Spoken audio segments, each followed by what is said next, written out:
तुम ना इस साल देखो, तुम इस साल हाँ ना, कभी हंसते कभी रोते कर गए अपना काम।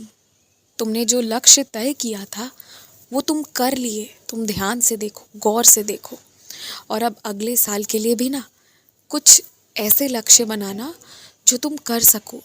तुम्हारे साथ बस गड़बड़ ये होता है ना कि जब तुम योजना बनाने पर आते हो ना तो काल्पनिक योजना ज़्यादा बनाते हो, बस वहाँ गड़बड़ कर देते हो।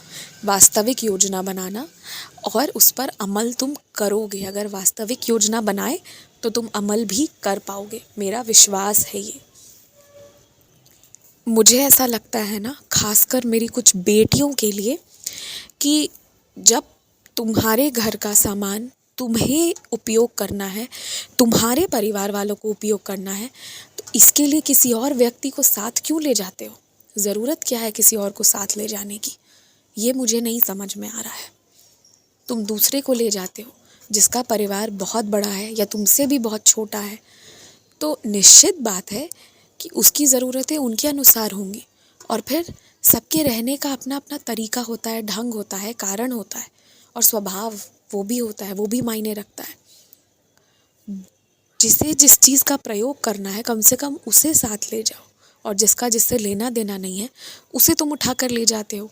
इसलिए बाद में तुम्हें लगता है कि पता नहीं क्या हुआ, क्यों हुआ।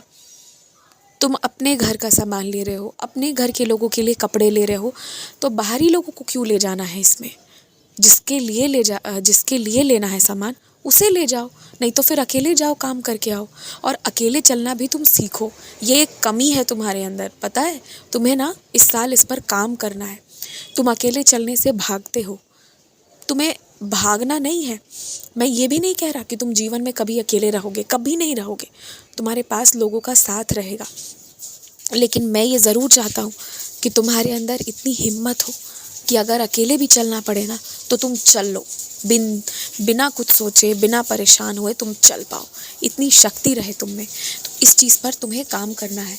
और जो चीज़ जिसके लिए ले रहे हो ना, उसी व्यक्ति से पूछो और उसी व्यक्ति को साथ ले जाओ। तुम अच्छा करने के चक्कर में ना कभी कभी ठीक से सोचते नहीं हो और सब बहुत ज़्यादा गड़बड़ हो जाता है। तुम जिसके जन्मदिन की तैयारी कर रहे हो ना, उसे तुम कुछ नहीं भी तो प्रेम से बात करना, मंदिर ज़रूर ले जाना, और उस व्यक्ति का मनपसंद भोजन खिलाना। ये काम ज़रूर करना। इतना करोगे, इतना ही काफ़ी है। इस वक्त यही करो, यही ज़रूरी है बस।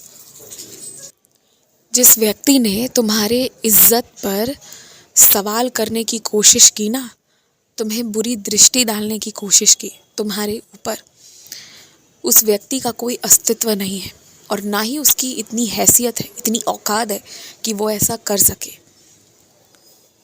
बात यहाँ आवाज़ उठाने की नहीं है।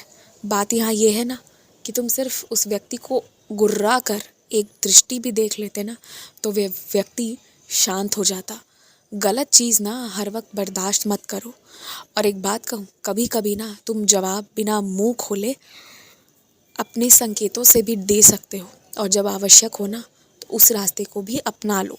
और सुनो, अगले साल ना, आने वाले 1 महीने तक मैं तुम्हें, तुम जो कहते हो ना कि कुछ विशेष निगरानी में, हाँ, तो मैं तुम्हें अपनी निगरानी में रखकर कुछ एक काम करवाने वाला हूँ। और एक बात सुन लो, तुम अपना मन स्थिर रखना। ना तो देवी देवता बदलना, ना अपने मंत्रों को बदलना, ना इधर उधर भटकना। जो एक चीज़ बताया है आजीवन उसी पर चलना, तो तुम्हें सफलता जल्दी मिलेगी, निश्चित मिलेगी और सटीक मिलेगी। ध्यान रखना इस बात का। और मैंने जैसा कहा ना कि अगले साल का 1 महीना मैं ले रहा हूँ, तो तुम ये कह सकते हो कि वो साई की पाठशाला है जहाँ साई ने मुझे कुछ सिखाया है। तुम्हारे शब्दों में तुम ये कह सकते हो कि वो मेरे बाबा के द्वारा मुझे दी गई ट्रेनिंग है, ये कह सकते हो। लेकिन मैं ये करवा रहा हूँ। अच्छा सीखोगे, बहुत कुछ अच्छा सीखोगे। खुश रहो, खुश रहो, हमेशा खुश रहो।